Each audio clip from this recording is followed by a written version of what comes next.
নমস্কার বন্ধুরা, আমি বৃষ্টি। গল্প বৃষ্টির আড্ডার একটি নতুন অডিও স্টোরিতে সকলকে আবারও স্বাগত জানাচ্ছি। আশা করছি তোমরা সকলে ভীষণ ভালো আছো। তোমাদের ভালোবাসায় এবং আশীর্বাদে আমরাও বিন্দাস রয়েছি। তো আজকে হচ্ছে মঙ্গলবারের স্পেশাল যে গল্পটার জন্য তোমরা বসে থাকো এবং আমিও পাঠ করার জন্য বসে থাকি, সেটা হচ্ছে গোপাল ভাঁড় সিরিজের একটি হাসির গল্প। হাসির রাজা গোপাল ভাঁড়ের আজকের গল্পের নাম হলো যাত্রাপালা। তাহলে আর বেশি কথা বলে সময় নষ্ট একদমই করা উচিত নয়, সোজাসুজি আমরা গল্পের মধ্যে প্রবেশ করি। চলো বন্ধুরা, তোমরাও সাথে থাকো। তাহলে আজকের গল্পের নাম হলো কি যাত্রাপালা। শুরু করা যাক।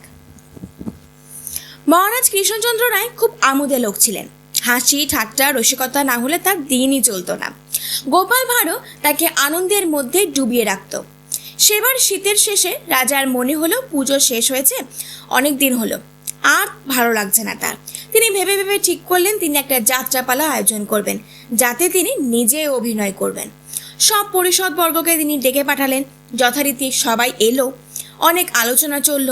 কাহিনী চরিত্র কিছুতেই ঠিক হলো না। মনের মতো যাত্রাপালার কাহিনী তিনি কোথায় পাবেন? অবশেষে গোপাল বলল, আমাদের সভাকবি কাহিনী লিখবেন। কাহিনী লেখা হলো রামায়ণের ওপর। যাত্রাপালা লেখার পর মহারাজের বাগান বাড়িতে মহড়া চলল। অবশেষে এলো যাত্রার সেই দিন। সবাই উপস্থিত, শুধু লক্ষণের চরিত্রে অভিনয়কারী মন্ত্রীমশাই আর আসছে না। এখন যাত্রা হবে কি করে? গোপাল রক্ষী নিয়ে মন্ত্রীর বাড়ি ছুটল। মন্ত্রীর খুব শরীর খারাপ, মোট কথা তিনি অভিনয় করতে পারবেন না। এবার মহারাজ চিন্তায় পড়লেন, এত শখ করে তার যাত্রা ভণ্ডুল হলে তার কি প্রজাদের কাছে মান সম্মান থাকবে? এ অবস্থায় গোপালের মনে পড়ল বাগান বাড়ি এক রক্ষী প্রতিদিন তাদের মহড়া দেখতে আসতো। গোপাল তাকে আসতে খবর দিল।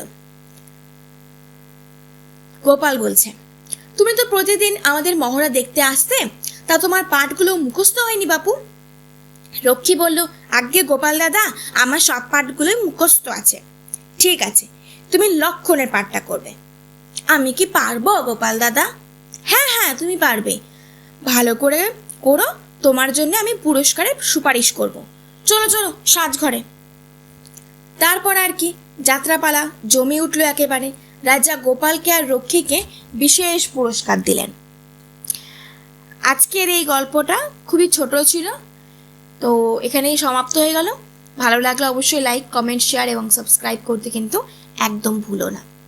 আজকের গল্পের পর্বটা কিন্তু খুব একটা হাসির না হলেও অনেকটা শিক্ষার আছে।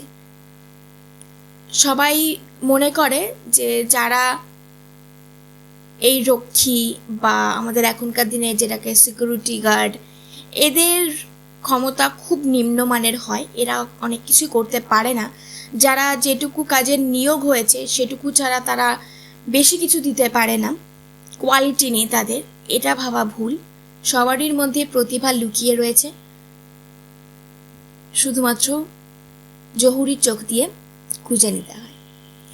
তো যদি পর্বটা ভালো লেগে থাকে অবশ্যই লাইক কমেন্ট শেয়ার এবং সাবস্ক্রাইব করো। বাই।